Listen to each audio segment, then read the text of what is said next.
This is a post-Iowa blooming update. I have two orchids that I'm really excited about. But before I get to them, I'm just going to show some of the stuff that I have in bloom. Most of them are right here on this table. My habanero medusa is finishing up. You can see these flowers have faded. This is my Catala Penang Black Caesar. This is, I think, Blue Twinkle crossed to Johannes that I got from Nats. The third spike is almost fully open. This is Little Mermaid Janet. This is, Catlianthe Secret Love right here, the cluster bloomer. I did send this to Iowa, but the people who set up display felt like it wouldn't open in time. It did, but they put it underneath the table and I brought it home with me on Saturday after I was done with judging, and it was open, but it didn't get shown at Iowa. Then this right here is Hawaiian Lace. Of course, this is my Memoria Bernice Foster that I received an EIOS award. I think it was an AM. I don't actually remember what it was. Last year. This is its third spike for this year. It's still going. This right here is an unnamed cross. It's Princess Clementine crossed to Mark Jones.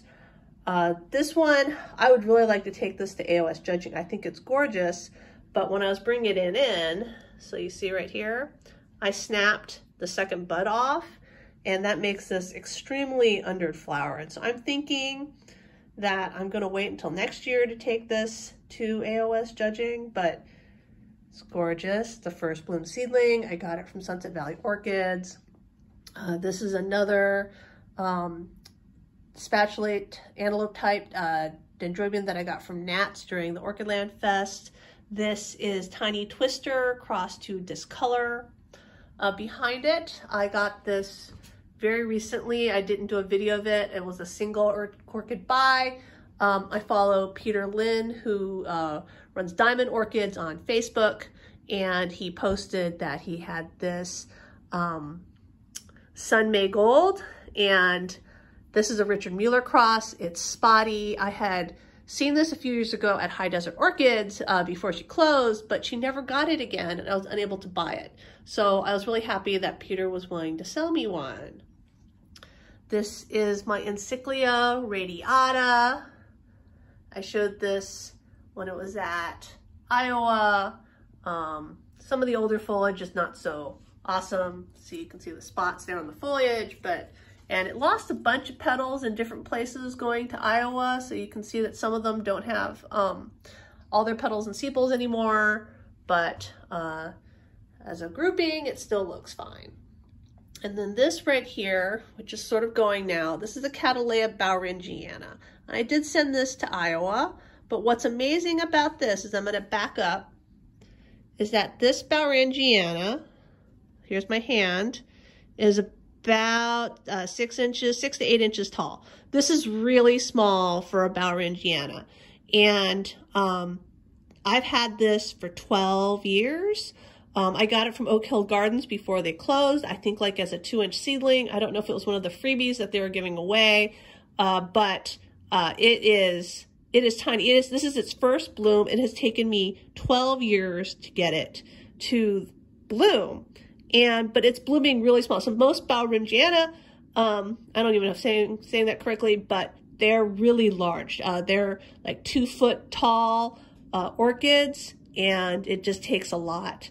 They have to be really, here, let me show my hand, really high to bloom. So the fact that this is blooming so small makes me suspect that it might be a mutant 4N, so just like one of those. You can get 4N from just a population of seedlings, like 1 in 10,000 or something like that. And so, it's a sport.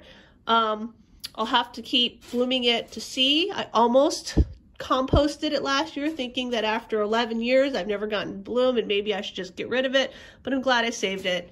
and it's now blooming for me. So after all that, I wanted to show one of the orchids that I'm really excited about, and that is this right here. So I took this to Iowa, or I sent it to Iowa. It wasn't blooming.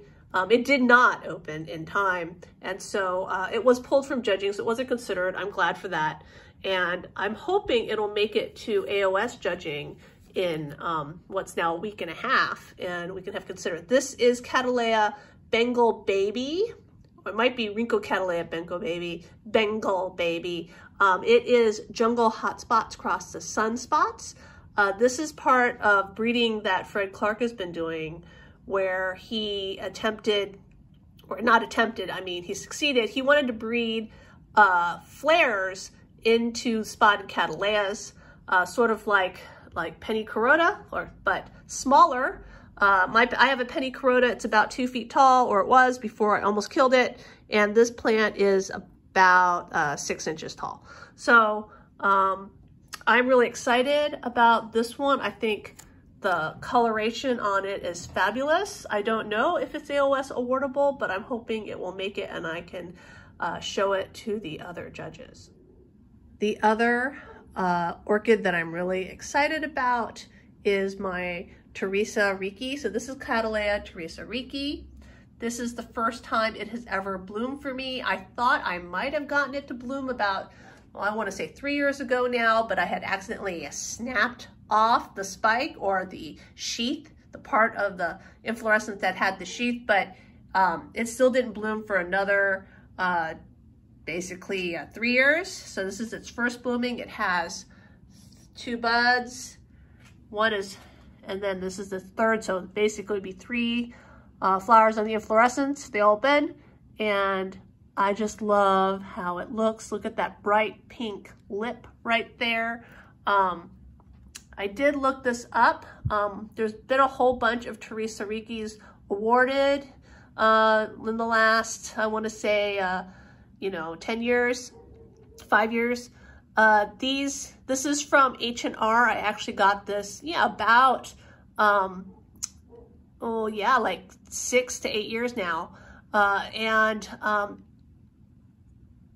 I grew it from a community pot, so I had many and many of them. This is the only one that survived from that community pot. I actually bought another one recently from them because I didn't think this was gonna make it, but then this looked really good, and so I actually sold off that other Teresa Ricki.